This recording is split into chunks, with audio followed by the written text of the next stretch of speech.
Minha esposa exigiu. Ou eu ou sua mãe paralisada. Você tem 24 horas. Respondi. Não vai demorar tanto. Então, reservei uma passagem só de ida para a casa da minha mãe. 3 horas depois, a irmã dela me ligou gritando que minha esposa estava ameaçando com uma ação judicial por negligência. Eu, Ethan, de 34 anos, estou sentado em um terminal de aeroporto, digitando isso no meu celular com as mãos trêmulas.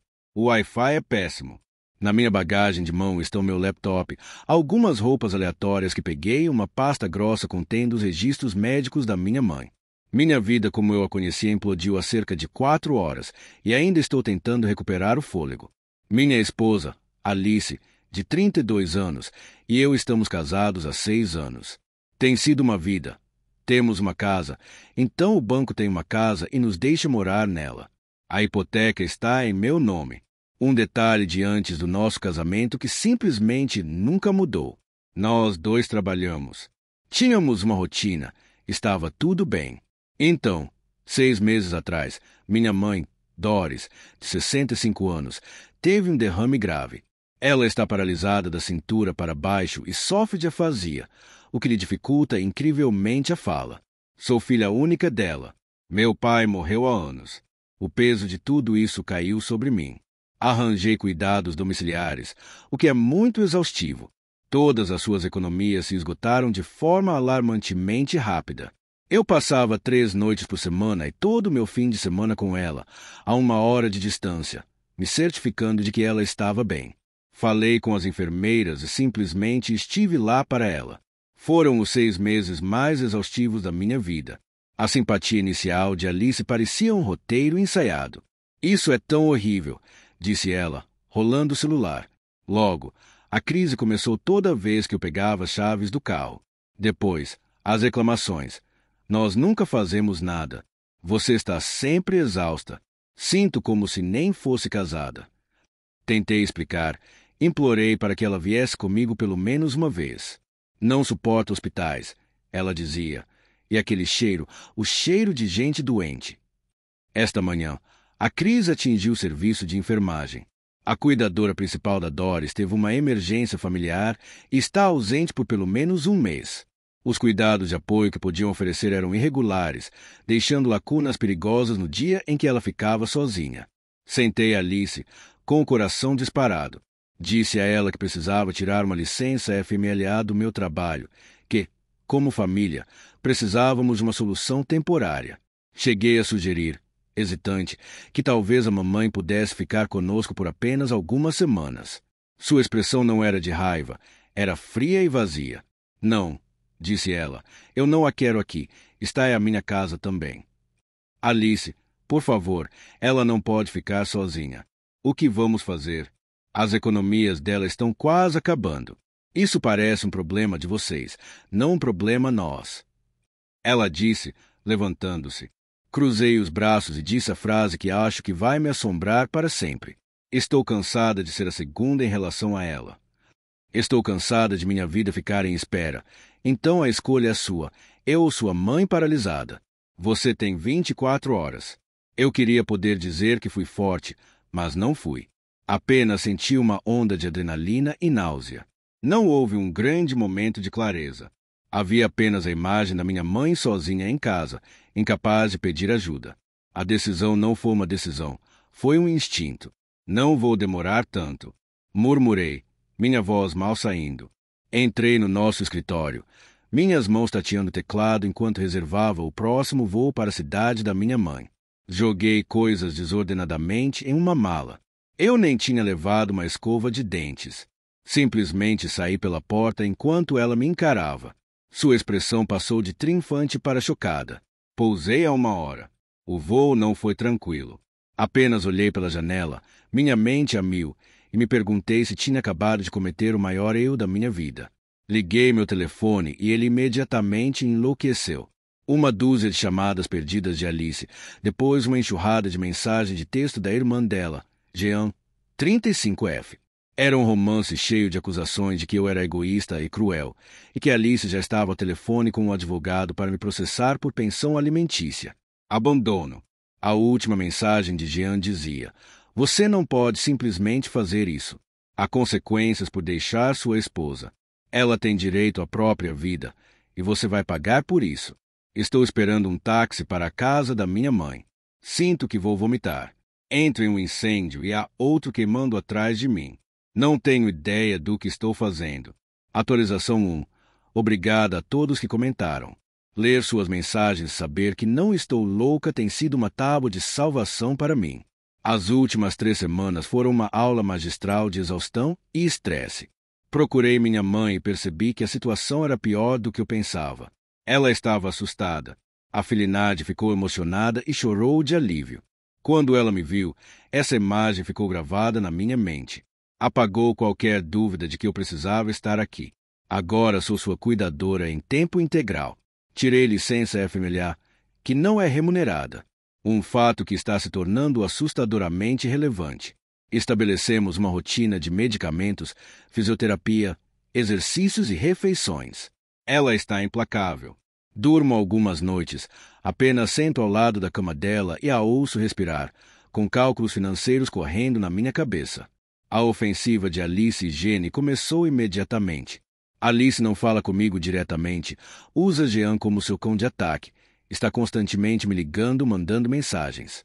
Não é uma lista calma de exigências, é uma tempestade de abuso verbal. Ethan, Alice está um caco. Ela teve que pagar o seguro do carro sozinha. Você tem ideia de como isso é estressante? Você ainda é o marido dela. Você tem uma responsabilidade. A conta de luz está vencendo. Você vai pagar ou vai deixar sua esposa no escuro porque decidiu fugir dos seus problemas? A hipoteca da nossa casa está apenas em meu nome.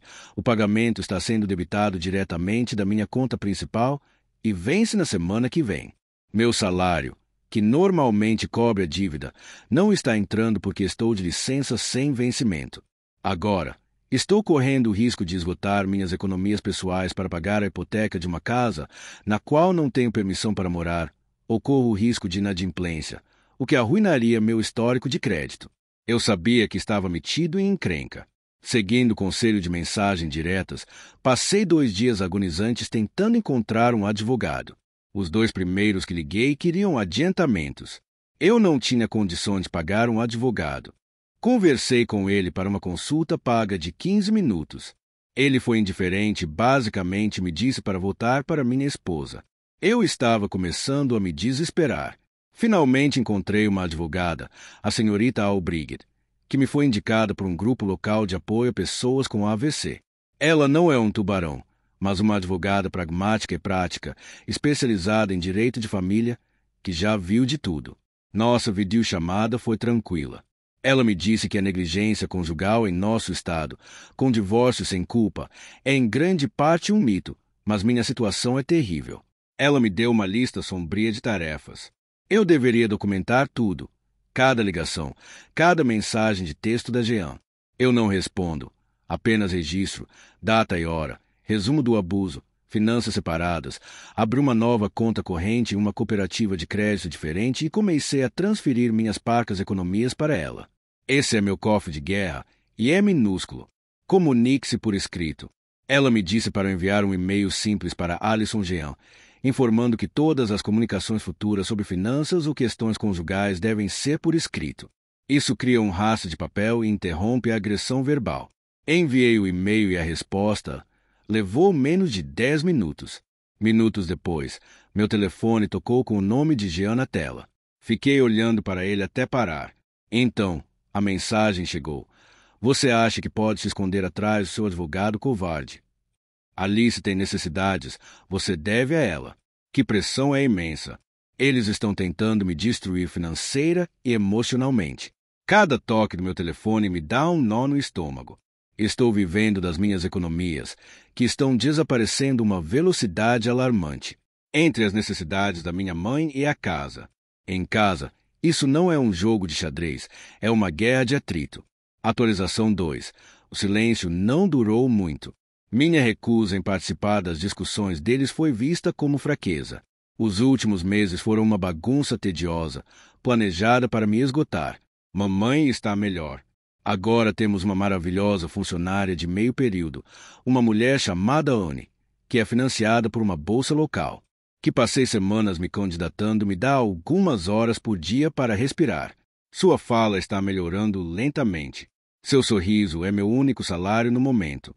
Financeiramente, estou à beira de um colapso. A inadimplência seria desastrosa para mim a longo prazo. Alice, que mora lá, não está usando nada. As contas de serviços públicos são astronômicas.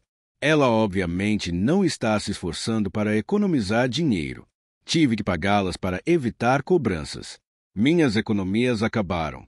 Comecei a pagar as compras com cartão de crédito.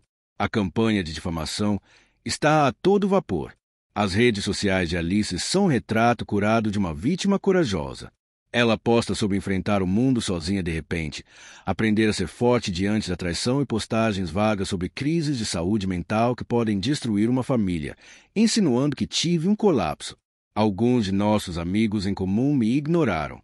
Eles ouvem o lado deles, que eu simplesmente surtei e corri, e não se preocupam em perguntar sobre o meu. Dói mais do que eu pensava. A grande escalada veio no mês passado. Recebi uma carta formal de um advogado que Alice contratou. Era uma demanda. Carta dizia que Alice queria obter uma linha de crédito com garantia imobiliária de $50.000 contra a casa para manutenção e reparos necessários, além de cobrir despesas de moradia que lhe foram injustamente impostas, já que a casa é propriedade conjugal, ela precisa da minha assinatura. Liguei para a senhorita Albright, com a voz trêmula de raiva. Ela queria tirar $50.000 da casa. Eu disse que não havia nada de errado com a casa. Claro que não, disse a senhorita Albright calmamente. Ethan, ela não está tentando consertar a casa. Ela está tentando liquidar seu bem mais importante. Ela quer dinheiro. Não assine nada. Recusei. O advogado dela enviou outra carta, esta ainda mais ameaçadora. Ela falou em levar o assunto ao tribunal. É uma tática clara para me cobrar honorários advocatício, se me pressionar até que eu ceda e lhe dê o dinheiro. Então veio o passo que cruzou a linha final. 2 semanas atrás, eu estava ajudando minha mãe com o jantar quando ouvi uma chave na porta da frente. Eu congelei. Alice entrou.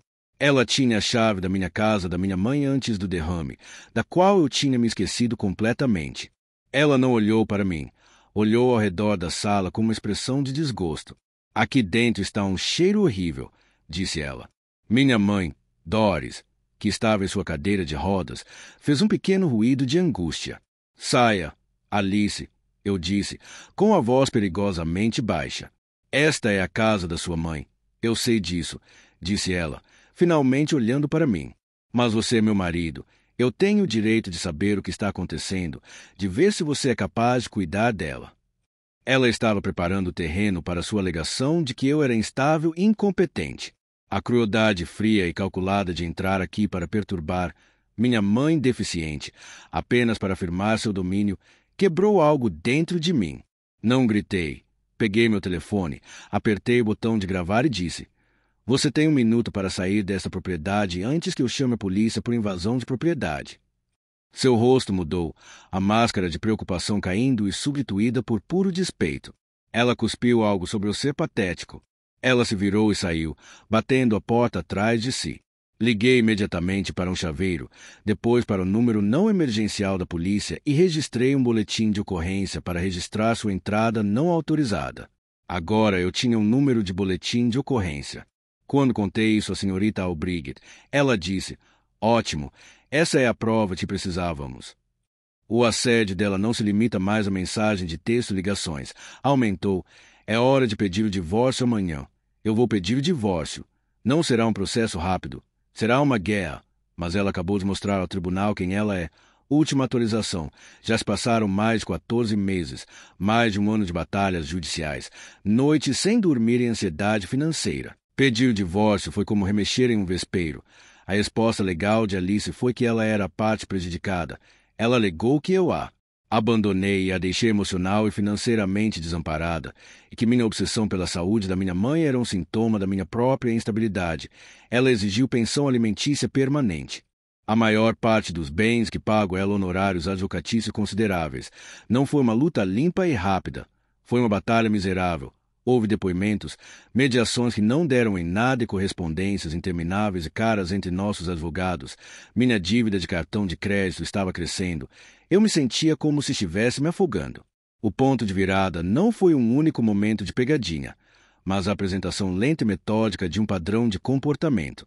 Nosso caso acabou indo a julgamento. O ultimato. Alice negou. É claro. Ela alegou que havia sugerido carinhosamente que eu procurasse mais ajuda para minha mãe, mas a senhorita Albright apresentou um cronograma.